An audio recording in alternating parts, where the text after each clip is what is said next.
ये life process का part 4 है। इससे पहले मैंने आपको 3 पार्ट दे दिए हैं और इस पार्ट में हम पढ़ेंगे फैट और विटामिन्स के बारे में। इससे पहले मैंने आपको न्यूट्रिशन में कार्बोहाइड्रेट और प्रोटीन के बारे में बता दिया है।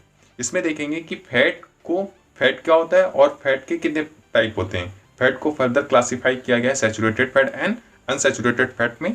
और वहीं विटामिन्स जो हैं, विटामिन्स को 2 भागों में है ना बांटा गया है, क्लासिफाई किया गया है, fat soluble vitamins and water soluble vitamins. अब देखिए, सबसे पहले हम विटामिन्स फैट के बारे में देखेंगे, फिर उसके बाद में विटामिन्स के बारे में देखेंगे। नेक्स्ट देखिए न्यूट्रिशन में फैट के बारे में। तो fat number 1 point, they are mainly made up of fatty acid and glycerol.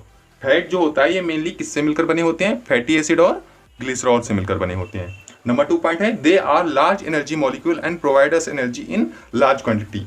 Fat जो होता है ये बहुत लंबे मॉलिक्यूल्स होते हैं और ये जो हमको एनर्जी देते हैं सबसे ज्यादा देखते हैं। नेक्स्ट पॉइंट में ये आपको क्लियर होगा, 1 gram of fat gives us approximately 9 calories of energy. जब आप 1 ग्राम क्या खाते हैं? फैट खाते हैं, तो आपको एनर्जी कितनी मिलती है? अप्रोक्सीमेटली 9 कैलोरी मिलती है। वहीं जब इसके पहले मैंने आपको बताया था कि प्रोटीन और कार्बोहाइड्रेट भी एनर्जी वाले मॉलिक्यूल्स होते हैं और ये भी हमको क्या देते हैं? एनर्जी देते हैं। तो इस जब प्रोटीन और कार्बोहाइड्रेट खाएंगे तो ये हमको एनर्जी कितनी देगी? 4 कैलोरी। अप्रोक्सीमेटली देखिए दोगुना दे रहा है। प्रोटीन 1 ग्राम प्रोटीन खाएंगे और 1 ग्राम कार्बोहाइड्रेट खाएंगे तो आपको 4 कैलोरी की एनर्जी मिलेगी दोनों से। समझिए इस बात को, 1 ग्राम प्रोटीन खाया 4 कैलोरी ऊर्जा मिलेगी। फिर अगर 1 ग्राम आप कार्बोहाइड्रेट भी अगर खा लें तो भी आपको 4 कैलोरी ही ऊर्जा मिलेगी। लेकिन वहीं अगर आप 1 ग्राम फैट खाते हैं तो आपको एनर्जी कितनी मिलेगी? 9 कैलोरी मिलेगी। समझे? लेकिन सबसे ज्यादा हमारा शरीर एनर्जी कहां से लेता है? कार्बोहाइड्रेट से लेता है। क्यों? क्योंकि हम फैट को ज्यादा कंज्यूम नहीं कर सकते हैं। नेक्स्ट पॉइंट लिखा है 4th, source of fat are ghee and vegetable oil. अगर हमको फैट चाहिए तो हमको क्या खाना चाहिए? घी और वेजिटेबल ऑयल। वेजिटेबल ऑयल बोले तो मस्टर्ड ऑयल, ऑलिव ऑयल, ये सभी ऑयल, ठीक है। और इसमें फिश ऑयल भी आता है। क्या आता है? फिश ऑयल भी आता है, ठीक है। तो जितनी भी ऑयली चीजें होती हैं उन सब में क्या होता है? फैट होता है, लार्ज क्वांटिटी में फैट होता है। लेकिन हम ज्यादा फैट को कंज्यूम नहीं कर सकते हैं। क्यों? क्योंकि हमें कोलेस्ट्रॉल बढ़ जाता है हम लोगों का। तो 5th पॉइंट है, if we eat large quantity of fat then it will cause heart disease. Heart disease कैसे आती है? जब आपका कोलेस्ट्रॉल बढ़ जाएगा तो आपको क्या हो जाएंगी? हार्ट डिजीज आ जाएंगी, ठीक है। हार्ट अटैक के चांसेस बढ़ जाते हैं। कहते नहीं कोलेस्ट्रॉल आपका बढ़ गया है, ठीक है। तो उसकी वजह से होता है। कोलेस्ट्रॉल बढ़ने से बीपी की प्रॉब्लम भी हो जाती है, हाई बीपी हो जाता है, लो बीपी हो जाता है। तो ज्यादा फैट कंज्यूम हम नहीं कर सकते। क्यों नहीं कर सकते हैं? क्योंकि इससे हमको है ना कोलेस्ट्रॉल बढ़ने की समस्याएं उत्पन्न हो जाती हैं। लेकिन हम कार्बोहाइड्रेट लार्ज क्वांटिटी में खाते हैं और सबसे ज्यादा हमको एनर्जी कहां से मिलती है? कार्बोहाइड्रेट से मिलती है। नेक्स्ट देखिए, फैट जो होते हैं उनको मेनली हमने 2 भागों में डिवाइड किया है। Fats are divided into 2 part.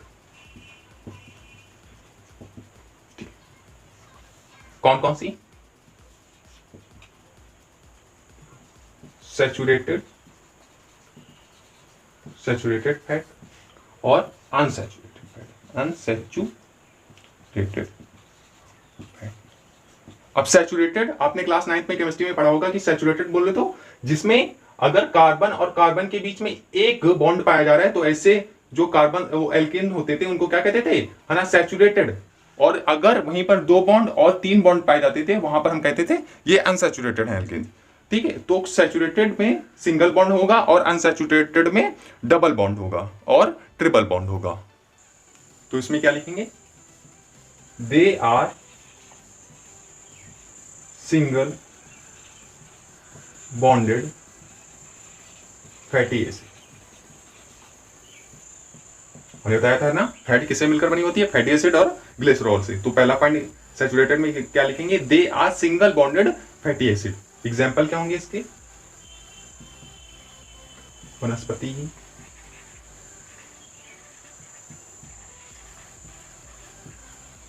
और देसी घी। कुल मिलाकर घी आप याद रखेंगे तो काम चल जाएगा, ठीक है। और बाद में आप लिखेंगे फिश फ्लेश, ठीक है।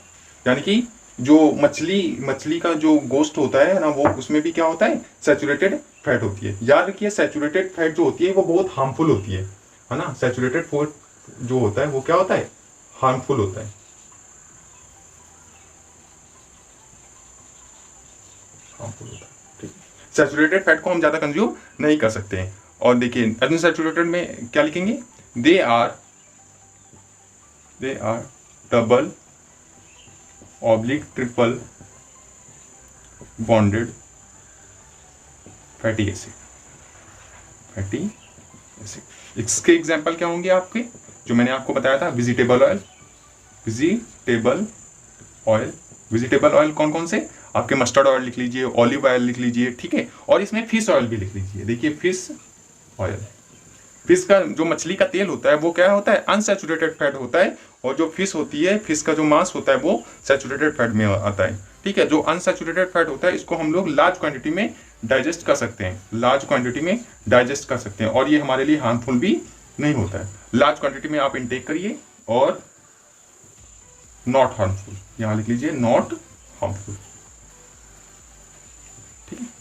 तो फैट के बारे में बताया मैंने। फैट को मेनली दो भागों में डिवाइड किया है, saturated fat and unsaturated fat. They are single bonded fatty acid. Example कौन कौन से हैं इसके, सभी घी, वनस्पति घी हो या फिर देसी घी हो। और इसका जो फिश का फ्लेश होता है वो भी किसमें आता है, सैचुरेटेड फैट्स का एग्जांपल होता है ना। ये सैचुरेटेड फैट जो होते हैं ये हमारे लिए हार्मफुल होती है। ज्यादा क्वांटिटी में आप अगर खाएंगे तो ये आपके लिए क्या होगा, हार्मफुल हो जाएगा। अनसैचुरेटेड फैट वहीं पर जो होता है ये हार्मफुल नहीं होता है। They are double and triple bonded fatty acid. Example इसके vegetable oil and fish oil, ठीक है। वेजिटेबल ऑयल में आप याद रखेंगे mustard, olive oil, sunflower oil, जो भी जितने भी ऑयल होते हैं। नेक्स्ट है लार्ज क्वांटिटी में इनको इंटेक कर सकते हैं और ये हार्मफुल भी नहीं होते।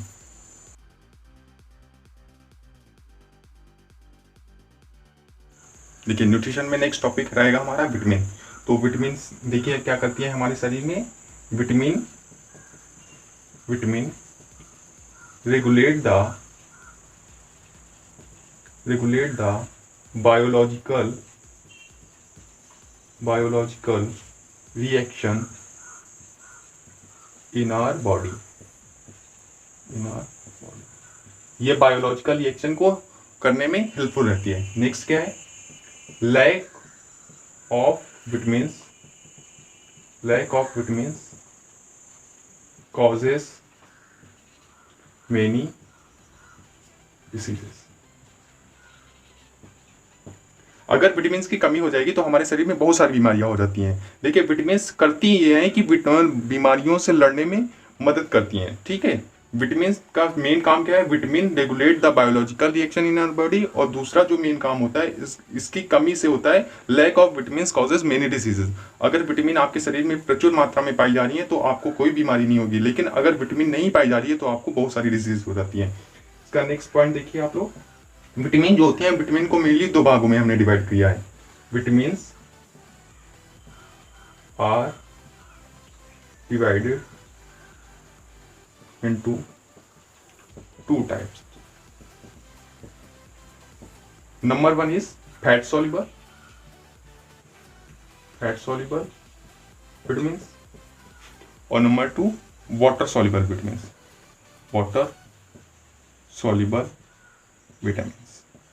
ठीक है। फैट सॉल्युबल विटामिन कौन कौन सी होती हैं आपकी, के ई डी ए, ये आपकी कौन कौन सी होती हैं, फैट सॉल्युबल विटामिन होती हैं। और वाटर सॉल्युबल विटामिन कौन कौन सी होती हैं, बी और सी, ठीक है। फैट सॉल्युबल विटामिन हो गई K E D A, vitamin K, vitamin E, vitamin D, vitamin A. और वाटर सॉल्युबल विटामिन कौन कौन सी होती हैं, vitamin B and vitamin C. यानी कि फैट में जो विटामिन सॉल्युबल हो जाए वो होंगी आपकी फैट सॉल्युबल, और जो विटामिन सिर्फ और सिर्फ वाटर में सॉल्युबल हो उन विटामिन को कहेंगे विटामिन बी और विटामिन सी। यार कि विटामिन बी में विटामिन बी कॉम्प्लेक्स की सभी विटामिन बी कॉम्प्लेक्स में आने वाली सभी विटामिन, विटामिन ए हो चाहे वो विटामिन B1 हो चाहे विटामिन B2 हो and so on, vitamin B12 तक जितनी भी विटामिन आएंगी विटामिन बी में, वो सभी की सभी क्या होंगी, वाटर सॉल्युबल होंगी, ठीक है। ये आप लोग याद रखेंगे। नेक्स्ट देखिए, विटामिन सबसे ज्यादा इंपॉर्टेंट होती है हमारे शरीर में, क्यों, क्योंकि ये क्या करती हैं, ये डिसीजेस से लड़ने के लिए हेल्पफुल रहती हैं। आपके न्यूट्रिशन में सबसे ज्यादा इंपॉर्टेंट अगर कोई क्वेश्चन बनेगा तो विटामिन से बनेगा, ठीक है, नेक्स्ट देखिए, अगर आपको कोई बीमारी हुई होगी और आपको डॉक्टर ने एक है ना कैप्सूल दिया होगा, ऐसे एक कैप्सूल दिया होगा और उस कैप्सूल के अंदर बहुत सारी रंग बिरंगी छोटी छोटी रंग बिरंगी गोलियां होंगी, बहुत सारी होंगी। तो इस तरह की जो गोलियां आपको दी जाती हैं वो कौन सी होती हैं?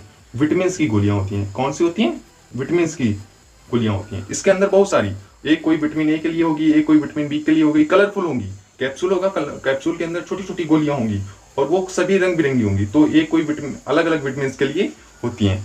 ठीक है, देखिए हमारे शरीर में जो डिसीजेज होती हैं ये बहुत तरह से हो सकती हैं। या तो वो वायरस से हो सकती है, या तो वो बैक्टीरिया से हो सकती है, या तो प्लाज्मोडियम से हो सकती है। मतलब कुल मिलाकर बहुत सारे ना चांसेस हैं कि हमको किसी भी चीज से है ना बीमारी हो सकती है, और या फिर विटामिन से हो सकती है। अभी के लिए हमने आपको क्या बताया कि विटामिन के कारण हमको डिसीजेस हो जाती हैं। अब देखेंगे विटामिन के कारण कौन कौन सी डिसीजेस होती हैं और कौन कौन सी विटामिन होती हैं, और विटामिन के कौन कौन से सोर्सेस होने चाहिए कि जिनको हम खाएं तो हमारे वो बीमारी ना हो। ये देखिए विटामिन का एक चार्ट है यहाँ पर।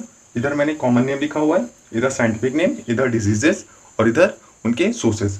विटामिन ए का जो साइंटिफिक नेम होता है उसको वो होता है रेटिनॉल।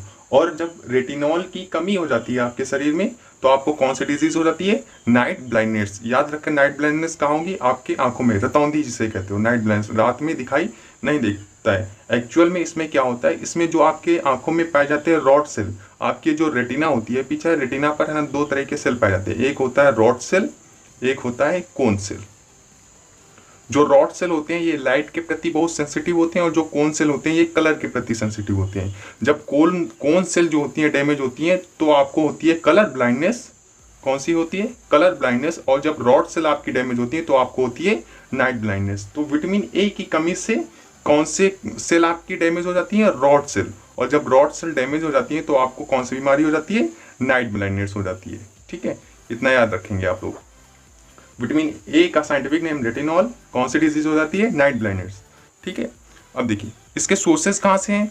इसके सोर्सेस हैं ग्रीन वेजिटेबल। कहाँ से हम इसको सही कर सकते हैं? ग्रीन वेजिटेबल अगर खाएंगे तो हमारी आंखों में जो नाइट ब्लाइंडनेस की समस्या है इसको दूर किया जा सकता है। नेक्स्ट देखिए vitamin B complex. Vitamin B, मैंने विटामिन बी के नीचे लिखा है कॉम्प्लेक्स, यानी विटामिन बी जो है इसमें बहुत सारी विटामिन आती हैं। Vitamin B1, vitamin B2, vitamin B3 and so on. Vitamin B12 तक जाता है। ठीक है, तो विटामिन बी कॉम्प्लेक्स का कोई भी साइंटिफिक नेम नहीं होता है। विटामिन B1 का होता है थायमीन होता है, और आगे जाकर आप पढ़ेंगे। ठीक है, लेकिन उतना डीप में हम लोग नहीं जाएंगे। विटामिन बी कॉम्प्लेक्स का कोई भी साइंटिफिक नेम नहीं है, लेकिन विटामिन B1 का है, विटामिन B2 का है। ठीक है, वो हम समय आने पर आपको बताएंगे। विटामिन बी कॉम्प्लेक्स का साइंटिफिक नेम नहीं है, लेकिन इसकी विटामिन बी की कमियों से बहुत सारे रोग होते हैं। मैंने यहाँ पर एक लिखा है बेरी। ये भी किससे संबंधित है? आंखों से ही संबंधित है। इसको दूर करने के लिए क्या चाहिए? क्या खाना चाहिए? नॉनवेज। ठीक है, नेक्स्ट देखिए विटामिन सी। विटामिन सी का साइंटिफिक नेम क्या है? Ascorbic acid. और एस्कॉर्बिक एसिड की कमी से हमारे कौन सा रोग होता है? स्कर्वी। याद रखिए बक्कल कैविटी में जितने भी रोग होते हैं, बक्कल कैविटी में जितने भी आपके रोग होंगे वो सब किसकी वजह से होते होंगे? विटामिन सी की कमी से। स्कर्वी जैसे आपके मुंह से बदबू आ रही है, या फिर आपके मसूड़े खुल गए, है ना, आपके दांतों में कोई प्रॉब्लम हो रहा है, तो इस तरह की जो समस्याएं होंगी बक्कल कैविटी से, यानी कि आपके मुंह से, तो ये सभी किसकी वजह से होंगी? एस्कॉर्बिक एसिड की वजह से होंगी। ठीक है, अब इसके सोर्सेस क्या हैं? तो विटामिन सी के सोर्सेस हैं सोर्स थिंग, यानी कितनी ये खट्टी चीजें हैं, जितनी भी खट्टी चीजें हैं, नींबू हो गया, ऑरेंज हो गया, सिट्रस हो गया, ग्रेप्स हो गई, जितनी भी खट्टी चीजें हैं ये सभी क्या होती हैं? विटामिन सी का अच्छा सोर्स माने जाते हैं। याद रखना इसमें एक इंपॉर्टेंट चीज है कि मिल्क इसका सोर्स नहीं होता है। हालांकि मिल्क में लगभग सभी विटामिन आ जाती हैं, मिल्क में और एग में, मिल्क में और आपके नॉनवेज में लगभग सभी विटामिन आ जाती हैं, लेकिन जो विटामिन सी होता है ये मिल्क में नहीं पाई जाती है। ठीक है, थोड़ा सा है। विटामिन डी का साइंटिफिक नेम क्या है? कैल्सीफ्लोर। ठीक है, कैल्सीफ्लोर इसका नाम है, और इसकी कमी से कौन कौन सी रोग होते हैं? बोन से संबंधित डिजीज होती हैं। देखिए यहाँ पर लिखा है कैल्सीफेरॉल, तो कैल्सी मतलब कैल्शियम से संबंधित है ना। और यहाँ पर देखिए जितनी भी मैंने डिसीजेज लिखी हैं ये सभी डिसीजेस किससे संबंधित हैं? बोन से संबंधित हैं। मैंने पहली डिसीज यहाँ पर लिखी है रिकेट्स। रिकेट्स क्या होती है, बच्चों की हड्डियां मुड़ जाती हैं। बचपन में जब बच्चों की हड्डियां मुड़ जाती हैं, उनके पैर आपने देखोगे थोड़ा ऐसे हो गए, खड़े होते हैं तो थोड़ा पैर ऐसे हो जाते हैं, फैल जाते हैं, तो ये क्या होती है, ये रिकेट्स होती है, ठीक है। लेकिन जब बड़े होते हैं बच्चे, तब उनकी कभी कभी देखते होंगे ये उंगली ऐसे मुड़ गई, या फिर उनका जो पैर होता है आगे का, तो पैर का अंगूठा ये वाला ऐसे मुड़ जाएगा आगे वाला, ठीक है, और ऐसे ऐसे, है ना। तो कुल मिलाकर ऐसे ऐसे, तो ये हड्डियां ऐसे मुड़ जाती हैं। तो इस तरह की जब है ना रोग ये बड़ों में हो जाता है तो इसको कहते हैं ऑस्टोमलेशिया। जब बच्चों में हड्डियां मुड़ जाती हैं तो कहते हैं रिकेट्स, और जब ये हड्डियां बड़ों में मुड़ जाती हैं तो इसको कहते हैं ऑस्टोमलेशिया। बोन संबंधित डिजीजेस किसकी वजह से होती है, विटामिन डी की कमी से होती हैं। और एक ना डिजीज होती है ऑस्टोपोरोसिस। ऑस्टो का मतलब होता है हड्डी से संबंधित है, ऑस्टो मतलब हड्डी से, और पोर का मतलब छेद हो जाना। तो हड्डियों में छेद हो जाते हैं, जैसे कि मैंने माना ये हड्डी का मतलब छेद हो जाने का मतलब ये नहीं कि आर पार हो गई है हड्डी से, ये है तो हड्डियों में एक छेद हो गया छोटे छोटे ऐसे ऐसे, ठीक, ये ऐसे ऐसे। तो इस तरह की जब हड्डियां पतली हो जाती हैं, कमजोर हो जाती हैं, तो इसको क्या कहते हैं, ऑस्टोपोरोसिस। इस डिसीज को कहते हैं ऑस्टोपोरोसिस। अच्छा, एक डिसीज और होती है टिटेनी डिजीज। उसमें क्या होती है, हड्डी जो जैसे कि हड्डी इतनी मोटी होनी चाहिए, लेकिन ये हड्डी क्या होती है और पतली हो जाती है, तो उस डिसीज को कहते हैं टिटेनी डिजीज, ठीक है। आप इतनी एक दो डिजीजेस याद रखेंगे, ठीक है। तो कौन कौन से डिसीज, रिकेट्स और ऑस्टोमलेशिया, ऑस्टोपोरोसिस ये भी याद रखेंगे। तो विटामिन डी से कौन कौन से डिसीज होती हैं, यहाँ से मैंने लिख रखी हैं। अब इसका सोर्स क्या है, फिश और लीवर ऑयल। अच्छा, कहीं कहीं आप लिखेंगे पढ़ेंगे सनलाइट। सनलाइट याद रखिए, जो सनलाइट होती है ये विटामिन डी को है ना सिंथेसाइज करने के लिए हेल्पफुल रहती है। यानी कि विटामिन डी जो होता है, हमको डायरेक्ट फिश ऑयल और लीवर ऑयल लेंगे तो हमको डायरेक्ट विटामिन डी नहीं मिलती है। विटामिन डी को एक्टिवेट करने के लिए सनलाइट की हमको जरूरत पड़ती है, ठीक है। नेक्स्ट देखिए, विटामिन ई। विटामिन ई जो होती है इसको हम लोग ब्यूटी विटामिन भी कहते हैं। अच्छा, विटामिन डी को हम लोग हार्मोन भी कभी कभी कह देते हैं। कौन सी विटामिन हार्मोन की तरह काम करती है, तो कौन सी वो विटामिन है, विटामिन डी। अच्छा, हार्मोन क्या होता है अभी आपको बताएंगे। जब आप मम्मी के पेट से ना जन्मे, तो उस समय से ही आपके अंदर जितने भी रासायनिक केमिकल्स आपके अंदर बन रहे थे, वो सभी के सभी क्या कहलाते हैं, हार्मोन्स। चलिए इसको नेक्स्ट टॉपिक में हम क्लियर करेंगे, ठीक है। तो विटामिन ई को हम लोग क्या कहते हैं, ब्यूटी विटामिन भी कहते हैं। ब्यूटी विटामिन बोले तो जो आपकी सुंदरता बढ़ाए, ब्यूटी विटामिन, ठीक है। ब्यूटी विटामिन से, विटामिन ई से कौन कौन, इसका साइंटिफिक नेम है टोकोफेरॉल। और इससे कौन कौन सी डिसीज होती हैं, फर्टिलिटी डिसऑर्डर, यानी कि जो फीमेल्स होती हैं उसमें फर्टिलिटी लूज होने लगती है, और स्टेरिलिटी इन मेल्स, और मेल्स में भी यही होता है। कुल मिलाकर जो डिसीज होती है इसमें फर्टिलिटी से संबंधित डिसीज होती हैं विटामिन ई से। विटामिन ई की कमी से कौन कौन सी डिसीज होती हैं, फर्टिलिटी संबंधित डिसीज होती हैं। इसके सोर्सेस क्या है, वाटरमेलन, सैलड बोले तो है ना, जो आप खीरा ककड़ी ये सभी खाते हैं, मैंगो, पोटैटो। देखिए जितने भी फ्रूट्स में पानी पाया जाता है ना, आप सीजन में रबी फसल कटने के बाद है ना, जो भी फसलें उगती हैं गर्मियों के दिनों में, वो सभी फसलों में विटामिन ई जो होता है वो बहुत ज़्यादा पाया जाता है, ठीक है। तो वाटरमेलन, सलाद, मैंगो, पोटैटो ये सभी क्या है, विटामिन ई के एग्जाम्पल हैं। नेक्स्ट देखिए विटामिन के। विटामिन के का साइंटिफिक नेम है फाइटोनेडियोन, और इससे जो डिसीज होती है वो कौन सी होती है, ब्लड क्लॉटिंग और हीमोफीलिया। हीमोफीलिया डिजीज है, और इसमें होता क्या है, इसमें आपके ब्लड में क्लॉट नहीं होता है। अगर आपको चोट लगे, आपका ब्लड बाहर निकलने लगा, तो ब्लड निकलता ही रहेगा, वो बंद नहीं होगा। तो ऐसे में क्या होता है, ब्लड क्लॉटिंग नहीं होती है, ठीक है। तो ये ब्लड क्लॉटिंग नहीं होना, ये कौन सी विटामिन की कमी के कारण होता है, विटामिन के कारण, ठीक है। ये तो इस बीमारी का नाम क्या है, हीमोफीलिया। जब आपका ब्लड बहता ही रहे चोट लगने के बाद, तो इस बीमारी को कहते हैं हीमोफीलिया। अच्छा, हीमोफीलिया को एक नाम से और जानते हैं, इसको कहते हैं रॉयल डिजीज। क्या कहते हैं, रॉयल डिजीज। क्यों कहते हैं रॉयल डिजीज, क्योंकि ये सबसे पहले रॉयल फैमिली में पाई गई थी। रानी विक्टोरिया के ये हीमोफीलिया थी, उनको चोट लग जाती थी तो उनका खून बंद नहीं होता था बहना, ठीक है। अब इसके है ना सोर्सेस हम देखते हैं, नॉनवेज एंड मैंगो। देखिए सोर्सेज में अगर आपको कोई भी सोर्स याद ना आए तो कॉमन सोर्सेज होते हैं, ये आंख बंद करके सब में लिख देना। अगर आपसे पूछा विटामिन ई के सोर्सेज क्या है, आपको याद नहीं आ रहा है कुछ, तो ग्रीन वेजिटेबल, मिल्क, नॉनवेज, हर जगह आप लिखकर चले आना, ठीक है। क्योंकि ग्रीन वेजिटेबल, मिल्क और नॉनवेज में लगभग सभी विटामिन पाई जाती हैं, ठीक है। लेकिन याद रखना मिल्क में विटामिन सी नहीं पाई जाती है। Thank you.